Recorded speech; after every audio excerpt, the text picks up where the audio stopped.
नमस्कार, मैं हूं आपका दोस्त आलोक कुमार। जुमैती में आपका स्वागत है। अभिवादन स्वीकार कीजिए मेरा। आज बात करते हैं सरकार की, केंद्र सरकार की, मोदी सरकार की 03 की, जो तीसरी बार बनी है लेकिन अल्पमत में है। 240 सांसद ही हैं। पूर्ण बहुमत के लिए सरकार को 272 सांसद चाहिए। तो आपको बता दें, इस पूर्णता को पूरा कर रहे हैं उनके NDA partner Janata Dal you और दूसरे हैं चंद्रबाबू नायडू। तो ये संख्या बन पा रहा है, तब नरेंद्र मोदी तीसरी बार सत्ता में है।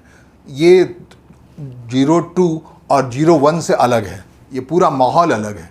भारतीय जनता पार्टी को लगातार महसूस हो रहा है पार्लियामेंट्री फंक्शनिंग में भी कि एग्रेशन जो बढ़ गया है कांग्रेस पार्टी का, खास करके विपक्षी दलों का, उससे मुकाबिल होने में पार्लियामेंट के अंदर दिक्कत हो रही है। जाहिर तौर सब कुछ दिख रहा है। जिस ढंग से राज्यसभा के अंदर में दिक्कत आई अभी CISF के नियुक्ति को लेकर के, एक विवाद सा बढ़ा, जिस ढंग से चढ़ गया लोग, पूरा सदन चढ़ जा रहा है भारतीय जनता पार्टी के ऊपर। ये हालात पहले नहीं थे। इस लिहाज से जरूरी समझा जा रहा है भारतीय जनता पार्टी में कुछ जरूरी बदलाव किया जाए, संसदीय दल में कुछ जरूरी बदलाव किया जाए। एक बहुत जरूरी बदलाव की जरूरत महसूस करी केंद्रीय मंत्रिमंडल में। प्रभावशाली लोग आए। ऐसा नहीं है भारतीय जनता पार्टी के पास लोगों की कमी है। एक प्रशिक्षण है, राजनीति का पाठशाला है भारतीय जनता पार्टी। संघ की पाठशाला से लोग निकल के आते हैं, ओजस्वी वक्ता के तौर पर लेके आते हैं। कई लोग बिना अवसर मिले चले जाते हैं, लेकिन अवसर देने की जब बात आई है तब बदलाव की ज़रूरत महसूस की जा रही है, लगातार महसूस की जा रही है। कहा जा रहा है कि इस पार्लियामेंट सेशन के दरमियान ही कोई बड़ा बदलाव आएगा प्रधानमंत्री नरेंद्र मोदी के मंत्रिमंडल में। नए सिरे से कुछ ओजस्वी लोग आएंगे, यंग लोग आएंगे। कौन से यंग लोग आएंगे? ऐसे लोग आएंगे जिससे कि दक्षिण और उत्तर का जो संतुलन है उसे बनाया जाए। क्योंकि दक्षिण के राज्यों में अगले साल की शुरुआत में जाना है। केरल और तमिलनाडु का चुनाव है। दक्षिण रुख करना है। दक्षिण में अब तक भारतीय जनता पार्टी को सफलता नहीं मिल पाई है जो काउंटर कर पाए कांग्रेस पार्टी को। तो वहाँ का टास्क अधूरा है। कह रहे हैं तमिलनाडु में काफ़ी हद तक सफलता मिल रही है हाल के दिनों में, उसे जन समर्थन हासिल करने में AIADMK ने काफ़ी बड़ा रोल अदा किया है।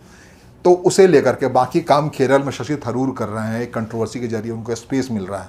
तो यही मौका है कि 2026 का जो विधानसभा चुनाव है उस लिहाज से केंद्रीय मंत्रिमंडल में ऐसा कोई बदलाव लाया जाए, प्रभावी लोगों को शामिल किया जाए। मैं नामों का अटकल पर नहीं जाऊंगा।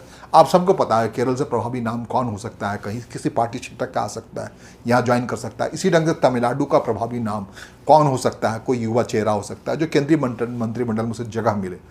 और केंद्रीय मंत्रिमंडल में जगह मिले। एक वैकेंसी जरूर है, 16 अगस्त को फैसला होना है जिस नाम पर उपराष्ट्रपति कौन बने। उपराष्ट्रपति के लिहाज से कहा जा रहा है हो सकता है कि राजस्थान से आने वाला कोई चेहरा हो। राजस्थान से आने वाला चेहरा इसलिए हो, कहते हैं कि राजस्थान में वैसे भी सुगबुगाहट है वहाँ के मुख्यमंत्री को बदले जाने की। जो भजनलाल शर्मा से जो उम्मीद थी उस ढंग से वो कर नहीं पा रहे हैं। और वहाँ की ही कोई नेत्री है जो उपराष्ट्रपति के चुनाव के रेस में सबसे आगे। एक और व्यक्ति उपराष्ट्रपति के चुनाव के रेस में भारतीय जनता पार्टी की पसंद बन सकता है। उसका नाम उत्तर प्रदेश से लिया जा रहा है। नाम का खुलासा करूँ ये जरूरी नहीं मानता, लेकिन है एक शख्स उत्तर प्रदेश की राजनीति में काफ़ी एक्टिव। खासकर हो सकता है राज्यपाल, खास करके नहीं कह सकता, एक राज्यपाल का चेहरा हो सकता है उत्तर प्रदेश से बिलोंग करने वाला, जो अगला उपराष्ट्रपति हो। इस बार उपराष्ट्रपति जाहिर तौर पर कोई बाहर से आया हुआ भारतीय जनता पार्टी आया हुआ व्यक्ति नहीं होगा। जिस ढंग से प्रधानमंत्री नरेंद्र मोदी ने बाहर से आए लोगों को अहमियत दी है, केंद्रीय मंत्रिमंडल में जगह दी है, उससे काफ़ी हद तक संघ के कैडर से आए जो नेता हैं भारतीय जनता पार्टी, वो खुद को अपेक्षित महसूस करते हैं। हो सकता है इन तमाम माकूल होने वाले बदलावों से उनके अंदर की उस उपेक्षा को ख़त्म की जाए। और इसके अलावा जो बदलाव की बात जब हम कह रहे हैं तो बदलाव की बात इस लिहाज से कह रहे हैं कि 21 अगस्त को जब पार्लियामेंट सेशन खत्म होगा तो पूरी भारतीय जनता पार्टी को खुद को बिहार चुनाव में झोंकना है। तो बिहार चुनाव में जब झोंकना है तो बिहार के कई नेताओं को भारतीय जनता पार्टी ने केंद्रीय मंत्रिमंडल में फंसा के रखा है। उसमें 2 बड़े नाम हैं, गिरिराज सिंह का और नित्यानंद राय का। क्या इन्हें केंद्रीय मंत्रिमंडल से जगह छोड़ करके संगठन को कोई जगह दी जाएगी ताकि वो एक बिहार के संगठन को और मजबूती दें, या फिर केंद्रीय मंत्रिमंडल में रहकर ही वहाँ केंद्रीय मंत्री के नाते वहाँ जाएंगे और वहाँ कुछ करेंगे? ये सारी चीज़ें, या फिर बिहार से कोई मजबूत चेहरा जो बोझ बनता जा रहा है एनडीए का, उसे केंद्र में लाया जाएगा या हटाया जाएगा? ऐसा कुछ बड़ा बदलाव की सुगबुगाहट है भारतीय जनता पार्टी के अंदर ही भी और केंद्रीय मंत्रिमंडल में। जैसा कि मैं कहा कि 2 बड़े नाम हैं जो 2, उसमें से उपराष्ट्रपति के चुनाव में आने वाले हैं। एक नाम जो बता दूं मैं, वसुंधरा राजे का नाम बड़ी तेज़ी से चल रहा है, जो राजस्थान से बिलोंग करती हैं, पूर्व मुख्यमंत्री हैं राजस्थान की और भारतीय जनता पार्टी की आजमाई हुई नेता हैं। वो हाल के दिनों में 2 बार आके मिल गई हैं दिल्ली में। तो क्या ये सवाल है, क्या वो उपराष्ट्रपति के लिए उम्मीदवार बनने वाली हैं ताकि आने वाले दिनों में उपराष्ट्रपति उनका कार्यकाल खत्म हो तो राष्ट्रपति का एक सफ़र तय हो? बड़ा विश्वास अर्जित किया है वसुंधरा राजे सिंधिया ने। लेकिन सिंधिया चूँकि उनके भतीजे केंद्रीय मंत्रिमंडल के पार्ट हैं, तो सिंधिया परिवार के 2 व्यक्तियों को अहम पदों पर लाना क्या मुमकिन है? हाँ, मुमकिन है। मोदी मंत्रिमंडल में ऐसा कोई पैटर्न नहीं है, स्थापित पैटर्न नहीं है प्रधानमंत्री मोदी के कार्यकाल में कि वो स्थापित पैटर्न पे ही चलें, कुछ नया कर सकते हैं, तो ये मुमकिन है। दूसरा नाम जो चला आ रहा है उत्तर प्रदेश से, जिसका थोड़े पहले हमने जिक्र किया, वो मनोज सिन्हा है, जम्मू कश्मीर के राज्यपाल है। उनका नाम बड़ी तेज़ी से चल रहा है कि उन्हें उपराष्ट्रपति के तौर पर सामने लाया जाए। वो संगठन के व्यक्ति रहे हैं और काफ़ी आजमाया हुआ व्यक्तित्व रहा है। पूरा जो 370 की धारा खत्म होने के बाद से जम्मू कश्मीर का जो भी बदलाव आया है, सब कुछ आया है, वो मनोज सिन्हा के हाथ में प्रधानमंत्री नरेंद्र मोदी ने करवाया है। तो ये मुमकिन है। जो अहम पद है, जो राष्ट्र हायरार्की माने तो दूसरा सबसे अहम पद है, जो राज्यसभा का सभापति भी होता है, उपराष्ट्रपति। इसमें 2 नाम बड़ी तेज़ी से चल रहे हैं, राजस्थान के वसुंधरा राजे सिंधिया का और मनोज सिन्हा का, जो राज्यपाल हैं अभी जम्मू कश्मीर के, और उनका कार्यकाल खत्म होने वाला है राज्यपाल के तौर पे, तो उन्हीं की नई नियुक्ति होनी है। तो ये मुमकिन है कि उन दोनों में से किसी को लाया जाए। इसके अलावा जो बड़े बदलाव की बात की जा रही है, काफ़ी लंबे समय से की जा रही है, वो कब होगी, कैसे होगी, कौन आएगा नया चेहरा, इसे लेके ना जाने कब से 2019 से लोग इंतजार कर रहे हैं, और ख़ास करके जून 2024 से तो इंतजार कर ही रहे हैं। जो भारतीय जनता पार्टी के राष्ट्रीय अध्यक्ष हैं जगत प्रकाश नड्डा, उनकी जगह लेने के लिए कौन व्यक्ति आएगा, भारतीय जनता पार्टी का राष्ट्रीय अध्यक्ष कौन होगा, इस बात को तय करना है प्रधानमंत्री नरेंद्र मोदी और अमित शाह गृह मंत्री को, दोनों साथ मिल करके, क्योंकि भारतीय जनता पार्टी का आगे का रास्ता उसी से चलना है। तो ये शख्स कौन होगा, ये तय होना बाकी है, और वो ऐसा होगा जो मनसा वचना कर्मणा दोनों अमित शाह और नरेंद्र मोदी के साथ बिल्कुल एंगल मिला के चले। कोई तीसरा ध्रुव ना खड़ा करे, कोई नई चुनौती न तैयार करे, कोई नया लाइन लेने वाला व्यक्ति ना हो। जाहिर तौर पर ऐसा व्यक्ति नितिन गडकरी नहीं हो सकते, वो नया लाइन किसी भी सूरत में हो सकते हैं। नितिन गडकरी पहले अध्यक्ष हो चुके हैं, राष्ट्रीय अध्यक्ष, वो दूसरी बार उनका कार्यकाल नहीं हो, इसके लिए पूरे अंदर एक बड़ी राजनीति चली गई, एक पूर्ति घोटाला हुआ, सब कुछ हुआ, उनका दूसरा कार्यकाल नहीं मिला इसकी वजह से।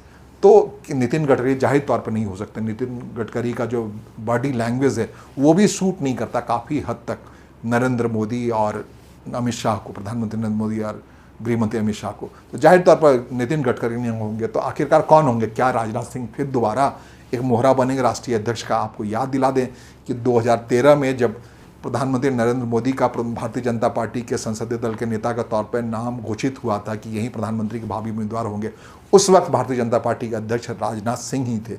राजनाथ सिंह ने ही ऐलान किया था। ये अलग बात है कि बाद में उनको सूटेबल नहीं समझा गया, उनकी जगह हटा करके उनको राष्ट्रीय अध्यक्ष हटाकर अमित शाह को राष्ट्रीय अध्यक्ष बनाया गया, जो काफ़ी हद तक एक ट्रैवल हुआ, जो स्ट्रांग टाइम है भारतीय जनता पार्टी का। मोदी, प्रधानमंत्री मोदी कार्यकाल का वही कार्यकाल था जब अध्यक्ष हुआ करते थे, राष्ट्रीय अध्यक्ष हुआ करते थे अमित शाह, और सरकार में होते थे प्रधानमंत्री नरेंद्र मोदी। जो दोनों अध्यक्ष और प्रधानमंत्री की जो संगठन और सरकार की जो बेस्ट ट्यूनिंग का टाइम था वही था। उसके बाद से उस काम को निर्वहन करने के लिए जगत प्रकाश नड्डा हैं तो जरूर। 2019 से पहले कार्यकारी अध्यक्ष बने, फिर अध्यक्ष बनाया गया, उनका कार्यकाल विस्तार होता गया।